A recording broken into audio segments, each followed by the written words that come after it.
देखिए electronic configuration, तो electronic configuration madam जो बेसिक्स हैं वो अभी तक हमने जो तामझाम करके अभी तक हम किस रास्ते तक पहुँचे हैं। बेसिकली हम लास्ट 3-4 लेक्चर्स के बाद यहाँ तक पहुँचे हैं। बाकी तो काफ़ी चीज़ें हमने रास्ते में डिस्कस की कि ये न्यूक्लियस है मैडम, न्यूक्लियस में कौन कौन रहता है?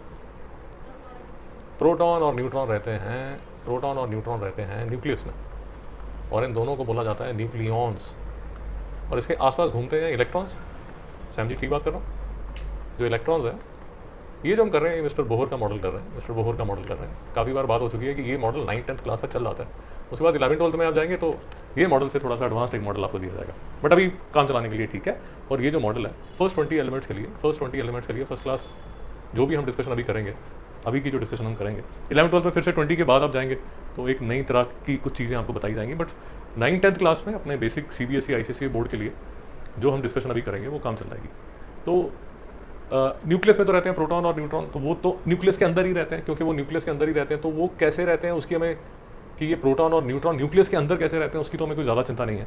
बट हमें जो चिंता रहती है वो किसकी रहती है कि जो इलेक्ट्रॉन्स घूम रहे हैं as per Mr Bohr's model, वो ऑर्बिटल में घूम रहे हैं, सॉरी ऑर्बिट में घूम रहे हैं। और वो जो ऑर्बिट में घूम रहे हैं, अब लेट अस अज्यूम कि आपके पास लास्ट टाइम हमने ये सारे, जैसे काफ़ी देर से डिस्कशन चल रही है कि भाई इसको याद कर लीजिए, तो वो किस लिए याद करेंगे तो अभी आपको समझ आएगा। तो जैसे सबसे पहले बोलिए ज़रा, हाइड्रोजन, फिर हीलियम, फिर बोलते रहिए।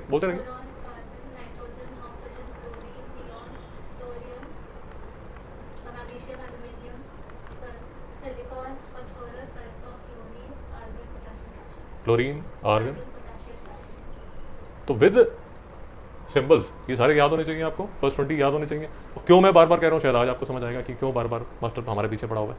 और आपको ये बताया गया है कि सर जैसे ये लिखे जाते हैं ये पीरियोडिक टेबल में, जैसे अब आप पीरियोडिक टेबल खोल के अगर देखेंगे तो ये पीरियोडिक टेबल में आपको ऐसे नजर आएंगे, सॉरी ये ऐसे नजर आएंगे, ये हाइड्रोजन है, ये helium, lithium, beryllium, boron, carbon. तो नंबर वाइज ये आप लेफ्ट टू राइट जाएंगे तो ऐसे ऐसे आपको नजर आएंगे। मेरी बात समझ आ रही है? तो बेसिकली जो कैल्शियम तक है यहाँ तक, ये जो कैल्शियम है ये यहाँ कैल्शियम तक, तो जो हमारा फोकस अभी रहेगा वो फर्स्ट 20 एलिमेंट्स में रहेगा। जो इलेक्ट्रॉनिक कॉन्फ़िगरेशन हम करेंगे वो फर्स्ट 20 एलिमेंट्स की करेंगे, जो कि आपके कोर्स में समझ आया, 9th में भी और 10th में भी है। सर जी यहाँ तक मेरे साथ हैं आप? ओके, तो यहाँ तक अगर आप मेरे साथ हैं तो अब देखिए बहुत बार डिस्कस हो चुका है, लास्ट टाइम डिटेल में डिस्कस हुआ कि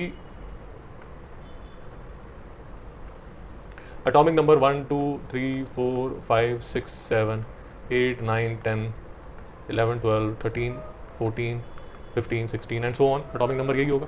एटॉमिक नंबर का मतलब ये हुआ कि जो नंबर ऑफ प्रोटॉन्स हैं वो भी यही होंगे। सैम जी को डाउट? यही आपने किया होगा, 11 12 13 14 15 16। एटॉमिक नंबर भी ये, जो एटॉमिक नंबर होता है वही नंबर ऑफ प्रोटॉन्स होते हैं, वही नंबर ऑफ इलेक्ट्रॉन्स होते हैं। सैम जी यहाँ तक क्लियर है? तो मैं नंबर ऑफ इलेक्ट्रॉन्स जो हैं वो भी ऐसे लिख देता हूँ।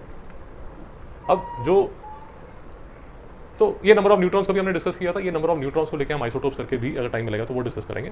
और फिर हमने देखा था कि जो मास नंबर होता है वो होता है number of protons plus number of neutrons, क्योंकि जो इलेक्ट्रॉन्स का मास होता है, जो इलेक्ट्रॉन्स का जो मास होता है वो निग्लिजिबल होता है, जो इलेक्ट्रॉन का मास होता है वो निग्लिजिबल होता है। समझिए हमारी डिस्कशन हो चुकी है, इसमें कोई डाउट तो नहीं है? ओके, तो अब हमारी जो दुक्लेश वेदना है वो ये है कि भाई ये जो इलेक्ट्रॉन्स आपके पास हैं, तो मिस्टर बोहर के मॉडल में ये न्यूक्लियस के बाहर ये पाथ्स हैं जिसमें इलेक्ट्रॉन भाग सकते हैं मिस्टर बोहर के मॉडल के हिसाब से। अब दुक्लेश वेदना ये है कि लेट अस अज्यूम आपने इसको ले लिया, एल्यूमिनियम को ले लिया। अब एल्यूमिनियम का जो एटम है उसमें जो नंबर ऑफ इलेक्ट्रॉन्स हैं वो है 13। अब क्या किया जाए कि ये जो, क्या इसी शेल में 13 के 13 इलेक्ट्रॉन फेंक दिए जाए, या इसमें फेंके जाएँ या इसमें फेंके जाएँ, कैसे फेंके जाएँ? उसका कोई रूल है या नहीं है? कि मतलब पार्टी चल रही है कि सर देख लो जो आप करना चाहते हो। सर जी मेरी फैक्ट समझ रहे हैं कि जैसे अब आपके पास 13 इलेक्ट्रॉन्स हैं, या लेट अस अज्यूम कि और भी ले लीजिए, आप थोड़ा आगे जाके देखेंगे तो जैसे कैल्शियम में आपके पास 20 एटॉमिक नंबर, 20 प्रोटॉन, 20 इलेक्ट्रॉन्स। अब ये 20 इलेक्ट्रॉन्स आपके पास हैं और ये 20 इलेक्ट्रॉन्स को आप डालना चाहते हैं उन शेल्स के अंदर, तो कोई सिस्टम है क्या? और यही सिस्टम मिस्टर बोहर ने बोला, और उन्होंने सर ने ये बोला कि यार ऐसा है कि तुम्हारे पास ना, मैं तुम्हें एक फॉर्मूला दे रहा हूँ कि the maximum number of electrons which can be represented in any shell of an atom is given or represented by formula 2n²। ये 2n² जो है ये आपको याद रखना है, 2n²। और n क्या है? Number of the shell. नहीं समझ में आया मिस सैम? इसका मतलब बेटा यही हुआ कि आप जो शेल का नंबर है यहाँ से स्टार्ट करोगे, ये फर्स्ट शेल है, ये सेकंड शेल है, ये थर्ड शेल है। अगर यहाँ पर बाहर कोई शेल होती, तो ये फोर्थ शेल होती। कोई समझ नहीं आ रहा, मास्टर क्या अपने आप से बातें करता जा रहा है, नहीं समझ में आया सैम जी? थोड़ा सा मैं इसको सुंदर बना देता हूँ ताकि आपको भी एस्थेटिकली अच्छा लगे। तो ये छोटू सा मेरा न्यूक्लियस, न्यूक्लियस के बाहर मेरी फर्स्ट शेल, फिर आई मेरी सेकंड शेल, फिर आई मेरी थर्ड शेल, फिर आई मेरी फोर्थ शेल। मिस्टर बोहर के हिसाब से ये जो सेल्स हैं ये सर्कुलर है, नहीं समझ में आया वैसे कोई डाउट? तो ये तो न्यूक्लियस है बेटा, तो शेल का नंबर यहाँ जो n इज इक्वल टू 1, ये n जो है वो 2 है, ये जो n है ये 3 है, ये जो n है ये 4 है। मिस्टर बोहर का मैजिक फॉर्मूला क्या है? 2n²। कहने का मतलब n इज इक्वल टू 1 मतलब क्या? First shell. तो फर्स्ट शेल में सैम जी फॉर्मूले के हिसाब से कितने इलेक्ट्रॉन्स डाल सकते हो आप? पक्का कन्फ्यूजन तो नहीं? सेकंड शेल में काहे 8? 2 इंटू 2 स्क्वायर, तो किसके इक्वल हो जाएगा? 8 के। थर्ड शेल में मिसा काहे? और फोर्थ शेल में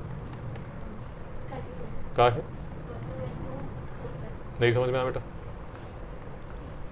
नहीं समझ में आया, बहुत मुश्किल है। और दूसरा सर ने बोला कि सर आप जब इलेक्ट्रॉन्स डालेंगे तो वो जो इलेक्ट्रॉन्स है सबसे पहले किस शेल में डालेंगे? n इज इक्वल टू 1 में। नहीं समझ में आया। और जैसे शायद आपकी स्कूल में या कई बार आप फ्लाइट में बैठे होते हैं तब भी ऐसे किया जाता है। स्कूल में शायद बोलते हैं कि आप फर्स्ट रो पहले खाली करो, या ऐसे बोलते होंगे कि लास्ट रो के बच्चे पहले निकलो, फिर उसके बाद जब फ्लाइट्स में होता है कई बार आपने देखा होगा फ्लाइट जब लैंड होती है तो बोलते हैं कि सर ये वाले सेक्शन ये से ये नंबर के जो लोग हैं वो पहले निकले और ये से ये नंबर के लोग अभी वेट करें। या कई बार हमने जब बोर्डिंग भी करनी होती है तो भी ऐसे बोलते हैं कि सीट नंबर 1 से लेकर 10 तक के लोग आइए, 10 से लेकर 20 तक के आइए। वो क्यों ऐसे बता रहे हैं? बिकॉज वो नहीं चाहते कि पूरी की पूरी भगदड़ मच जाए। फ्लाइट्स में अगर आप कभी आपने नोटिस किया हो, लास्ट 2 साल से तो घर ही बैठे होंगे, बट उससे पहले जब भी आप जाते थे तो ऐसा ही ऑर्डर है कि सर आपके पास बेसिकली कहने का मतलब ये हुआ कि लेट अस अज्यूम कि आपके पास हमारे पास ये जो चार्ट है, ये चार्ट में अगर आप देखेंगे तो लेट अस अज्यूम कि मैं आपको डिफिकल्ट से ही स्टार्ट करता हूँ, इजी से फिर इजी आपको ऑटोमेटिकली समझ आ जाएगा अगर मैं डिफिकल्ट से स्टार्ट करूँगा। लेट अस अज्यूम कि आपके पास ये बैठा हुआ है, सल्फर है। मेरी बात समझ आई? अब सल्फर के जो नंबर ऑफ इलेक्ट्रॉन्स हैं वो 16 हैं। नहीं समझ में आया? अब 16 इलेक्ट्रॉन्स आपको भरने हैं। सैम जी मुसीबत समझ आई जो मैं बोल रहा हूँ? बेटा मेरी बात समझ आई? सल्फर है, पहले तो लॉजिक समझिए, सल्फर का लेट अस अज्यूम आपको एटॉमिक नंबर भूल गया तो आपके पास एक पीरियोडिक टेबल होगा, वो पीरियोडिक टेबल से आप उसका एटॉमिक नंबर देख सकते हैं। नहीं समझ में आया? बट आपके एग्जाम में पीरियोडिक टेबल आपको मिलता नहीं है, तो आपको पहले 20 याद करना ही पड़ता है। इंटरनेशनल वालों को आई थिंक पीरियोडिक टेबल मिलता है, बट आपको नहीं मिलेगा। तो जो नहीं मिलेगा तो आपको ये याद होना चाहिए 16। और अभी तो 20 एलिमेंट याद करने हैं, आप क्लास 11th में जाएंगे तो आपको सारे के सारे पीरियोडिक टेबल याद करना पड़ेगा। हाँ, उसके निमोनिक्स हैं और वो सब है, तो चिंता मत कीजिए, हो जाता है, 2 दिन में ही हो जाता है। निमोनिक्स का मतलब क्या होता है? निमोनिक्स, हाँ, शॉर्ट फॉर्म, शाबाश। तो जैसे आप जाएंगे ना तो अभी तो ज़रूरत नहीं है, बट आप यूट्यूब पे भी देखेंगे तो यूट्यूब पे भी बहुत लोगों ने ऐसे पीरियोडिक टेबल के शॉर्ट फॉर्म्स बनाए हुए हैं, बड़े मज़ेदार से बनाए हुए हैं। मैं आपको बता देता हूँ कैसे मज़ेदार बनाए हुए हैं, आपको भी अच्छा लगेगा सुन के। हाँ शाबाश, तो ऐसे निमोनिक्स बनाए हैं, शाबाश।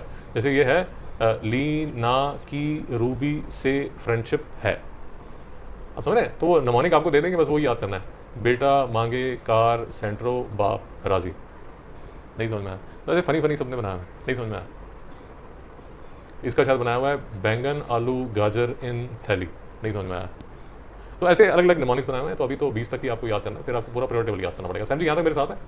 तो हम किसको कंसिडर करना चाहते हैं? हम सैम जी हम सल्फर को कंसिडर करना चाहते हैं। सल्फर में 16 इसका एटॉमिक नंबर है, 16 इसका एटॉमिक नंबर है, तो इसका जो नंबर ऑफ प्रोटॉन्स हैं वो भी 16 है, और नंबर ऑफ इलेक्ट्रॉन्स जो हैं वो भी 16 है। शांति? अब ये 16 का फैसला करना है कि ये कैसे शेल में डाले जाएंगे। सैम जी नहीं समझ में आ रहा? लेक्चर के शुरू से यही दुख क्लेश देखना। तो अब सल्फर की जो इलेक्ट्रॉनिक कॉन्फ़िगरेशन, जो हमने लेक्चर के शुरू में ये वर्ड लिखा था इलेक्ट्रॉनिक कॉन्फ़िगरेशन, इसका मतलब बच्चे ये हुआ कि सल्फर के जो इलेक्ट्रॉन्स हैं वो शेल्स में कैसे डाले जाएंगे। सबसे पहले फर्स्ट शेल भरेगी। फर्स्ट शेल में मैक्सिमम इलेक्ट्रॉन्स हैं जी, बताइए कितने? फर्स्ट शेल में बच्चे 2, शाबाश। तो 16 थे आपके पास टोटल, याद रखिए 16 इलेक्ट्रॉन्स हैं आपके पास। तो फर्स्ट शेल में कितने गिर गए सैम? शाबाश। फर्स्ट शेल में first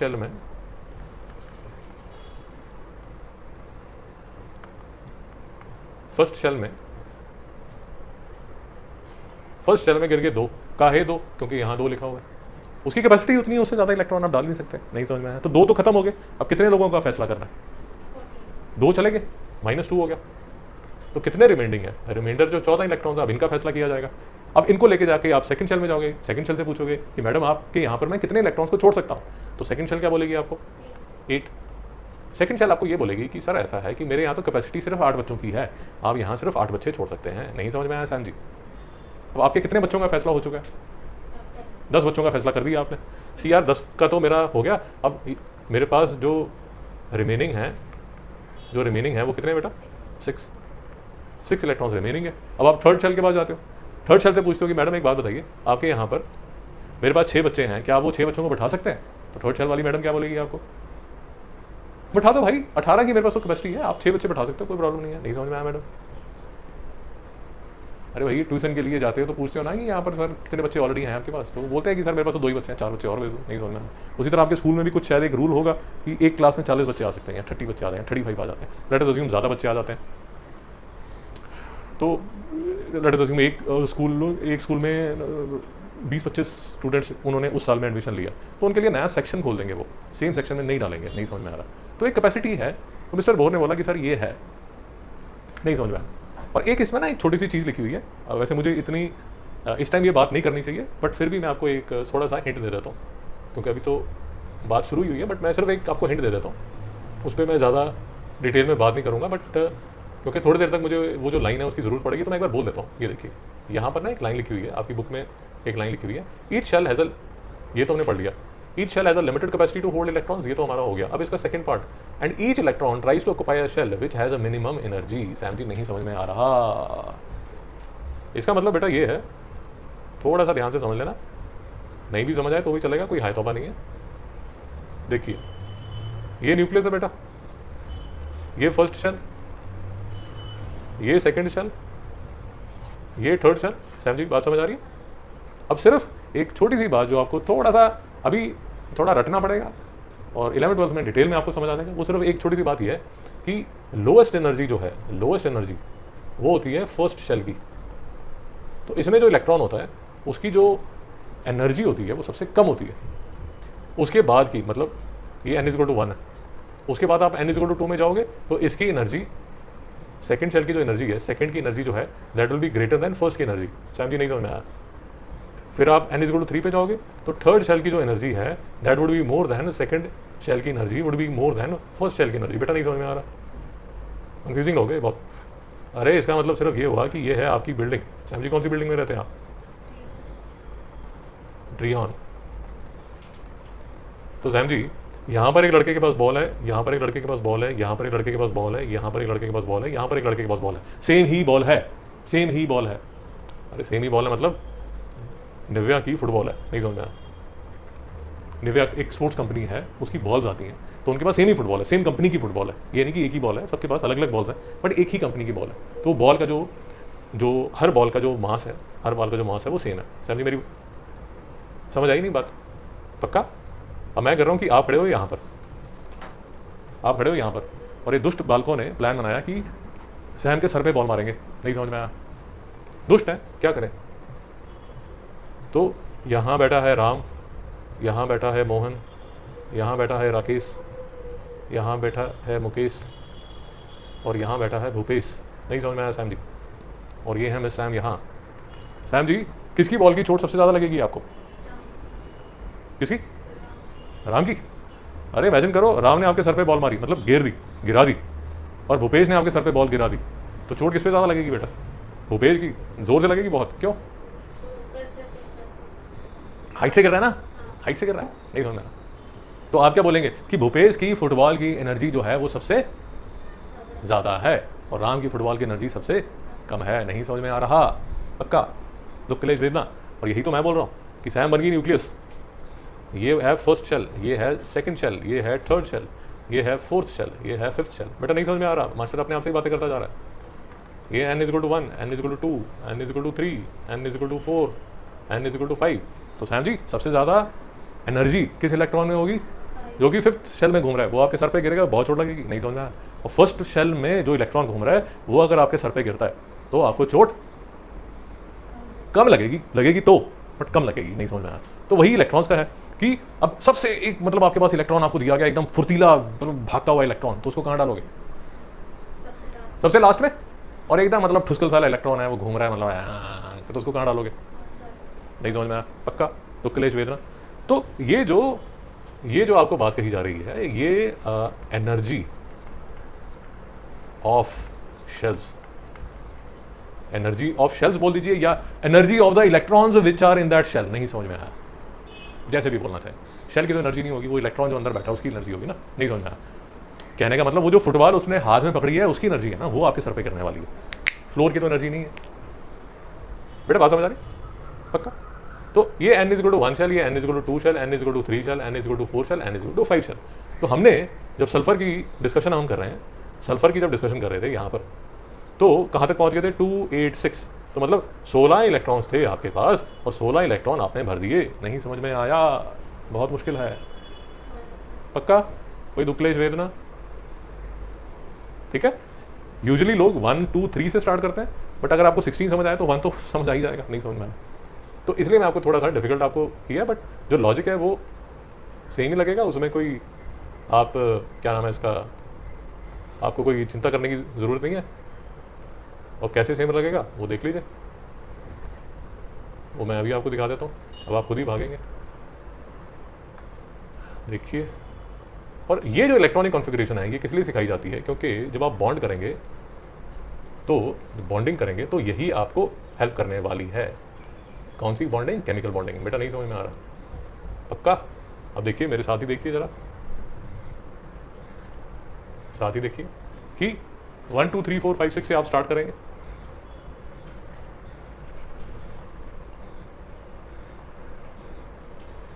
one two three four five six से स्टार्ट करेंगे। स्क्रीन दिख रही है ना आप लोगों को? ये लीजिए। तो 1 2 3 4 5 6 से आप स्टार्ट करेंगे। ओके, तो लेट अस अज्यूम ये 1 2 3 4 5 6 7 8 9 10। तो हमें पता है यही एटॉमिक नंबर होगा, यही नंबर ऑफ इलेक्ट्रॉन्स होंगे। नहीं समझ में आया तो वो भी सेम ही लिखा जाएगा। ठीक है, तो 16 का हमने क्या लिखा? फर्स्ट शेल में कितने इलेक्ट्रॉन थे सैम जी? फॉर्मूला हमारा 2n² है, तो मैं यहां पर लिख देता हूं फर्स्ट शेल में कितने इलेक्ट्रॉन आ सकते हैं? 2। सेकंड में बेटा 8। थर्ड में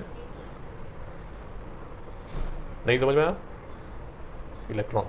ठीक है, तो 16 मैंने स्टार्ट किया था, तो फर्स्ट में आगे 2। उसके बाद कितने आए बेटा? उसके बाद कितने आए? नहीं समझ में आया? मुश्किल है? दुख क्लेश वेदना कोई? अच्छा, अब फटाफट बोलते रहिए। इसमें कितना होगा? 15 में कैसे होगा? 2 8 5, शाबाश। 14 में 2 8, शाबाश। 13 में 2 8 3, शाबाश। 12 में 2 8 2, शाबाश। 11 में शाबाश। 10 में 9 में बहुत बढ़िया। 8 में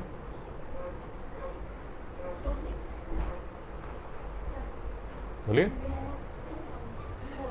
हाँ हाँ, डिस्ट्रैक्ट हो गया आप। इसमें इसमें इसमें इसमें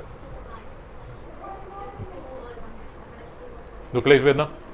तो आपको ये पता है कि फर्स्ट शेल में जो सबसे ज़्यादा इलेक्ट्रॉन जो भेज सकते हो, मैक्सिमम भेज सकते हो 2, उसके बाद भेज सकते हो 8। तो कहने का मतलब 2 + 8 10, मतलब पहली शेल भर जाएगी यहाँ तक। ये देखिए यहाँ तक भर गई, और 10 इलेक्ट्रॉन में कहाँ जाके भरेगी? 2 + 8, ये यहाँ पर जाके भरेगी। मित्रों नहीं समझ में आया? पक्का? उसके बाद जो 16 जो थर्ड शेल है उसकी जो कैपेसिटी है वो है 18 इलेक्ट्रॉन्स की। तो 18 इलेक्ट्रॉन्स उसके अंदर सेट किए जा सकते हैं। सैम जी नहीं समझ में आया? तो ये है 17, ये है 18। तो सैम जी बता दीजिए ज़रा इसमें क्या लिखूँ मैं? 17 में आहे 2 8 10 2 8 7, शाबाश। 2 8 8 नहीं समझ में आया? तो 18 तक का फैसला हो गया हमारा। नहीं समझ में आया? अब इसमें ये जो लोग हैं आपको बताया जाएगा अभी आने वाले लेक्चर्स में। ये देखिए, इसने जो फर्स्ट शेल है, मतलब जितनी शेल थी इसके पास तो एक ही शेल थी, वो इसने भर दी। नहीं समझ में आया मेरी बात? ये जो आदमी है इसके पास कितनी शेल्स थी? 2, और दोनों शेल्स इसने भर दी। बेटा नहीं समझ में आया? कंप्लीट 10 इलेक्ट्रॉन्स हैं, 2 शेल हैं, दोनों भर गई। नहीं समझ में आया? उसके बाद आपके पास आता है 18, कितनी शेल्स थी? 3 शेल्स, नहीं समझ में आया। और इसमें शेल्स तो नहीं भरी हैं, बट जो तीसरी शेल है, तीसरी जो शेल है उसमें 8 इलेक्ट्रॉन नजर आ रहे हैं। नहीं समझ में आ रही मेरी बात? ठीक है, तो और ये इनके बारे में एक अलग से डिस्कशन हम करेंगे कि इनकी जो प्रॉपर्टीज़ हैं वो कैसे चेंज हो जाती हैं इस वजह से। देखिए एक बात समझनी आपको पड़ेगी, जैसे अभी आपको एनर्जी का कंसेप्ट समझाया, तो लिख लीजिए आप, chemical properties of elements depend upon the electronic configuration of atoms. नहीं समझ में आया?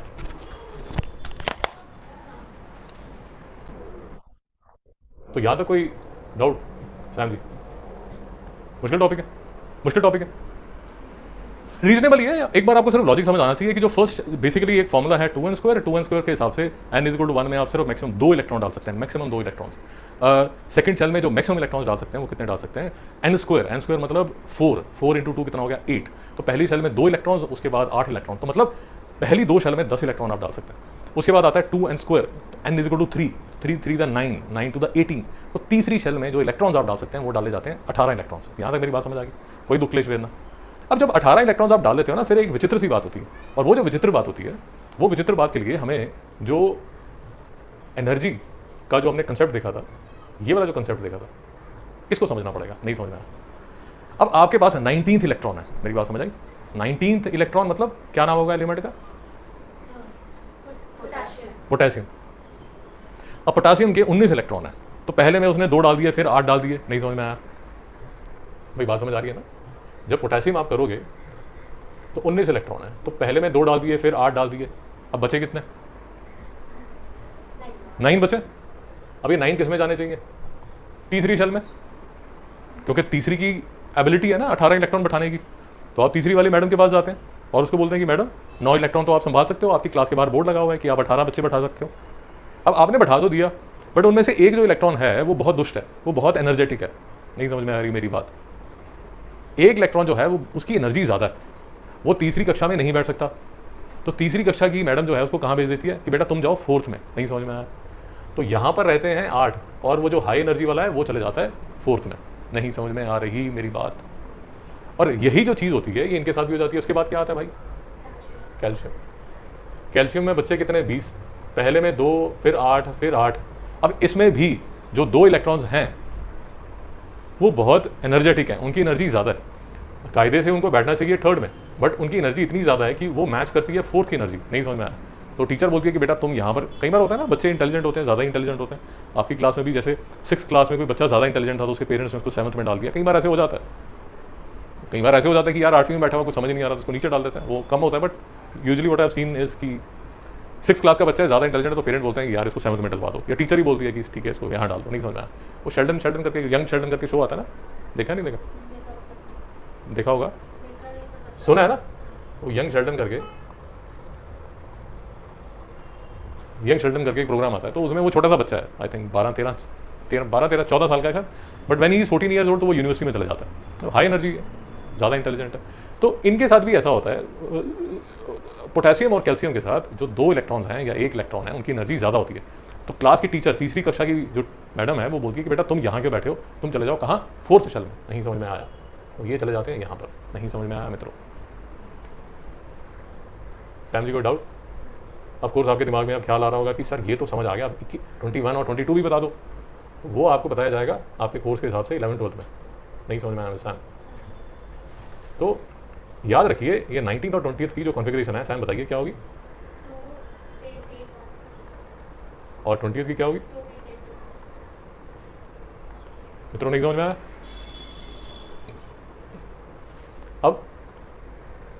एक चीज़ आपको जो करके लानी है, लिख लीजिए, 1 हफ्ते का होमवर्क, 1 हफ्ते का होमवर्क,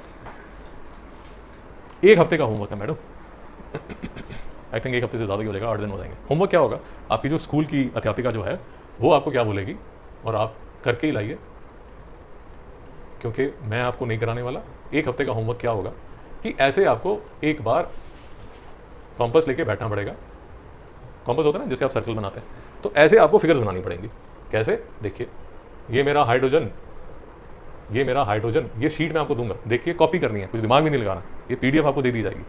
तो ये मेरा हाइड्रोजन, इसमें एक प्रोटॉन और ये फर्स्ट शेल जिसमें एक इलेक्ट्रॉन, नहीं समझ आया मित्रों? ये मेरा हीलियम, इसमें 2 प्रोटॉन 2 न्यूट्रॉन और ये 2 इलेक्ट्रॉन फर्स्ट शेल में, नहीं समझ में आया? फर्स्ट शेल भर गई, 2 इलेक्ट्रॉन की कैपेसिटी थी, 2 आगे, ठीक है। अब फिर आप नेक्स्ट चले जाते हैं, फिर आप नेक्स्ट पे चले जाते हैं। आपके पास है 3 इलेक्ट्रॉन्स, पहले में 2 आगे, उसके बाद कितना? 1। तो कॉन्फ़िगरेशन क्या? पहले में 2, उसके बाद 1, नहीं समझ में आया?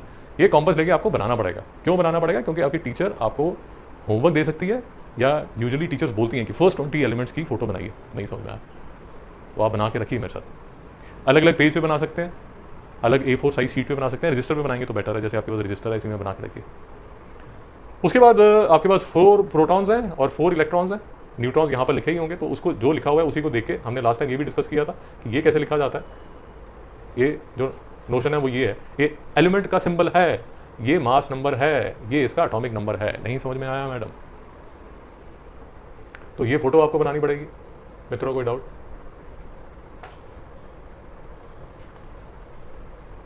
फिर इस पे आ जाइए, बोरॉन पे आ जाइए, 2 3 कितने? 5 इलेक्ट्रॉन, 2 3, पहले में 2, ये आगे 2, उसके बाद कितने? 3, नहीं समझ में आया? फोटो बनानी है भाई, इसमें तो कोई डिफिकल्टी नहीं है, पक्का? तो ऐसे ही करते करते आप देखेंगे, तो ये PDF मैं आपके साथ शेयर करूंगा। आपको क्या करना है, जितने भी एक बार 1 से लेके ये देखिए लास्ट तक आप जाएंगे, कैल्शियम तक, ये देखिए आ गया हमारा 2882 और ये हमारा 2881, नहीं समझ में आया मित्रों? पक्का? कोई दुख क्लेश वेदना? तो ये है पार्ट किसका? इलेक्ट्रॉनिक कॉन्फ़िगरेशन का। और याद रखिए, ये जो इलेक्ट्रॉनिक कॉन्फ़िगरेशन है, ये इलेक्ट्रॉनिक कॉन्फ़िगरेशन जो है वो डिसाइड करने वाली है एलिमेंट्स की प्रॉपर्टी। मैं आपको थोड़ा सा आइडिया दे देता हूँ, डिटेल में नहीं जाऊँगा, बट थोड़ा सा मैं आपको आइडिया दे देता हूँ कि होता क्या है। इसको मैं लिंक कर दूंगा पीरियोडिक टेबल के साथ। ये देखिए, ये मेरा पीरियोडिक टेबल, मुझे तो फर्स्ट 20 पे ही फोकस करना है, मुझे तो इसी पे फोकस करना है। देखिए, अब मेरे साथ देखिए, एक मैजिक होगा आपके सामने, ध्यान से देखेंगे तो एक मैजिक होगा। देखिए, ये जो है ये 2 5 है, ये जो है आई एम सॉरी, ये जो है इसको, ये मेरा एटॉमिक नंबर है। सैम बात समझ आए? जो ऊपर लिखे हुए